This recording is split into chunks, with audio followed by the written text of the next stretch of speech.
Em nome do Pai, e do Filho, e do Espírito Santo. Amém. Vinde, Espírito Santo, enchei os corações dos vossos fiéis, e acendei neles o fogo do vosso amor. Enviai o vosso Espírito, e tudo será criado, e renovareis a face da terra. Oremos. Ó Deus, que instruís os corações dos vossos fiéis, ó luz do Espírito Santo, fazei que apreciemos retamente todas as coisas, segundo o mesmo Espírito, e gozemos sempre da sua consolação. Por Cristo, Senhor nosso. Amém. Em nome do Pai, do Filho e do Espírito Santo. Amém. Esta é a nossa 21ª aula sobre escatologia, o tratado da teologia que trata das derradeiras coisas que acontecerão, que sucederão à nossa breve peregrinação aqui na Terra. São 4 os novíssimos: morte, juízo, inferno e paraíso. Já tratamos da morte em várias aulas e agora ainda estamos tratando do juízo, a matéria do juízo. Todos nós haveremos de comparecer diante do tribunal de Cristo para a prestação de contas dos nossos atos. Não é perante o Pai que nos apresentaremos, nem é perante o Espírito Santo que nos apresentaremos, é perante o Filho, é o tribunal de Cristo. O Pai não julgará, o Espírito não julgará, é o Filho quem julgará. E a matéria do juízo? O que será colocado, digamos assim, diante de cada um que deixa esta vida? Já estamos a desdobrar isso a vários encontros. Primeiro, os feitos exteriores, nossas atitudes, as boas e as más. Depois, já abordamos as palavras.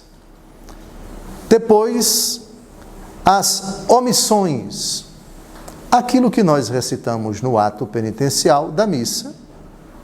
Eu confesso a Deus Todo-Poderoso e a vós, irmãos e irmãs, que pequei muitas vezes por pensamentos, palavras, atos e omissões. Agora nós vamos tratar dos pensamentos. A justiça dos homens ela é muito limitada com relação a julgar e retribuir, seja recompensando, seja punindo, as atitudes das pessoas. As atitudes das pessoas, elas podem ser de alguma forma vistas, fotografadas, gravadas, elas podem ser tipificadas, elas podem ser monitoradas, podem ser vistas, podem ser descritas em relatórios. Mas o homem não é somente atitudes externas, ações externas. Ele tem uma alma, ele tem pensamentos secretos que, por vezes, eu diria quase sempre, ninguém consegue medir, ninguém consegue julgar.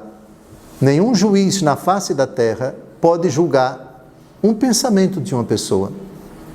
Porque o pensamento de uma pessoa, à luz do direito, enquanto ele não se traduz de alguma forma em uma ação, palavra, atitude, caminhar, sorrir, levantar a mão, movimentar alguma coisa, fazer uso de algum objeto, os pensamentos, eles não são o objeto do direito civil, nem do direito canônico, a não ser em casos muito particulares em que foro externo e foro interno tem que caminhar juntos. Foro interno, o foro da consciência.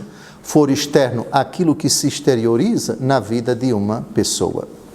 Pois bem, agora, mais susto ainda, mais preocupação ainda, e de certa forma também mais conforto ainda, para nós que vivemos da palavra e procuramos conhecê-la profundamente e meditá-la e praticá-la, O que ela diz a respeito, o que vai ser dito agora aqui, pelo menos alguns versículos, é para nós nos assustarmos e também para nós nos educarmos e nos prepararmos e nos convertermos, porque é possível que almas partam para o inferno, sejam condenadas simplesmente por pensamentos. Pensamentos podem levar uma pessoa para o inferno? Por favor, vamos agora já com nosso Senhor e Salvador Jesus Cristo, para o versículo, Lucas capítulo 16, versículo 15. Lucas capítulo 16, versículo 15. Mas para que o susto seja maior, eu acho melhor nós começarmos do versículo 14. Portanto, o texto vai ser Lucas 16, de 14 a 15. Ora, ouviam tudo isso os fariseus que eram avarentos e zombavam dele. Jesus disse-lhes: vós procurais parecer justos aos olhos dos homens, mas Deus vos conhece os corações. Pois o que é elevado aos olhos dos homens é abominável aos olhos de Deus. É assustador isso.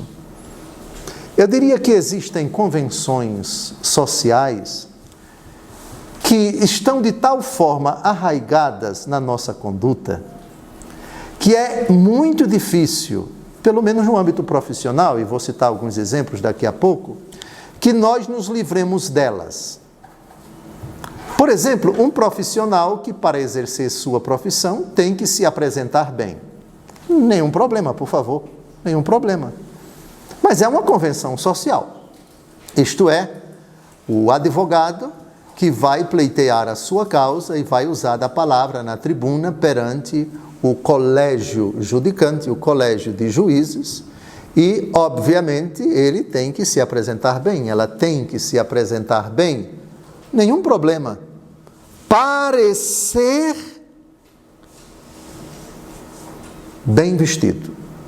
A minha aparência não é tudo, mas isso vale, isso conta ponto, isso é exigido pelo cerimonial, por isso, por aquilo outro. Todavia, perante Deus nosso Senhor, isso é absolutamente irrelevante. E é nisso que o julgamento vai ser impressionante. Porque, por favor, versículo 15, vós procurais parecer justos aos olhos dos homens, mas Deus vos conhece os corações. Que na minha terra se diz, coração é terra onde ninguém anda. Somente você e Deus. E só Deus conhece o que se passa no coração da pessoa. Suas maldades, suas perversidades, seus juízos temerários, suas raivas, seus ódios, seu desejo de vingança, o alimentar, acalentar determinadas coisas que, se a ética, se a formação, se os princípios cristãos não permitem, isto é, meu Deus, eu não tenho coragem de dizer isso, mas no fundo do meu coração eu sinto isso. Isso pode levar uma pessoa para o fogo do inferno. O que nunca foi...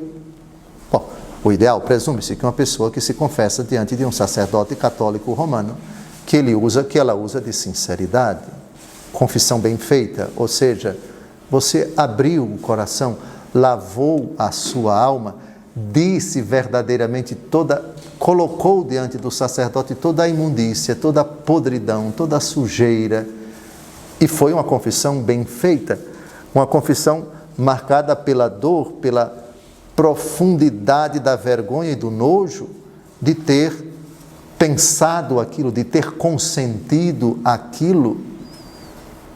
Ou seja, essas realidades interiores, elas vão ser levadas em conta no dia do juízo. Por favor, de novo, a frase, vós procurais parecer justos. Ou seja, nós temos uma capacidade de nos apresentarmos diante das pessoas com uma incrível capacidade de enganá-las, de convencê-las, de iludi-las, de passar uma ideia de bonzinho, de santinho, de educado, de fino, de católico, de convertido, etc. Veja, por favor, quando essa aparência traduz uma disposição sincera do coração, aí o texto é outro. Mateus capítulo 5, versículo 16, brilhe a vossa luz diante dos homens, para que vendo vossas boas obras glorifiquem o Pai que está nos céus. Uma pessoa que é pura de coração vai parecer o quê? Vai parecer sem vergonha? Vai parecer? Não. Ela é aquilo que ela é. Presume-se, em termos ideais, que o que está dentro do coração seja traduzido com os olhares, com a maneira de se vestir, a forma educada ou enérgica de se impostar diante das pessoas. Isso é o ideal. Mas o ser humano tem essa capacidade de fingir e, às vezes, colocar no bolso, a expressão da minha terra, colocar no bolso determinadas pessoas que, muito atentas, muito espertas, muito inteligentes, mas foram enganadas. E isso pode acontecer por dias, meses, semanas, anos e até a vida inteira. Até a vida inteira.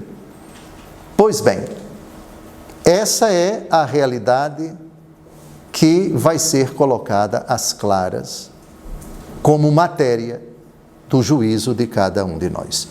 O próximo texto, por favor, é Mateus capítulo 23. É um capítulo inteiro, e é um capítulo de acusação de Nosso Senhor contra os escribas e os fariseus. Mateus capítulo 23, versículo 27. Ai de vós, escribas e fariseus hipócritas, sois semelhantes aos sepulcros caiados. Por fora parecem formosos, mas por dentro estão cheios de ossos, de cadáveres e de toda espécie de podridão. Assim também vós, por fora, pareceis justos aos olhos dos homens, mas por dentro estáis cheios de hipocrisia e de iniquidade. Mas que comparação assombrosa e feliz no meu entendimento, porque Jesus mostra que, de fato, há uma dimensão da nossa vida que não é vista por ninguém, mas Deus vê. Está terminando o primeiro bloco, não saiam daí. No segundo, retomaremos esse versículo espantoso que ilustra bem uma das matérias do juízo nosso perante Deus, o que está dentro do nosso coração e que ninguém vê nesta vida. Até lá.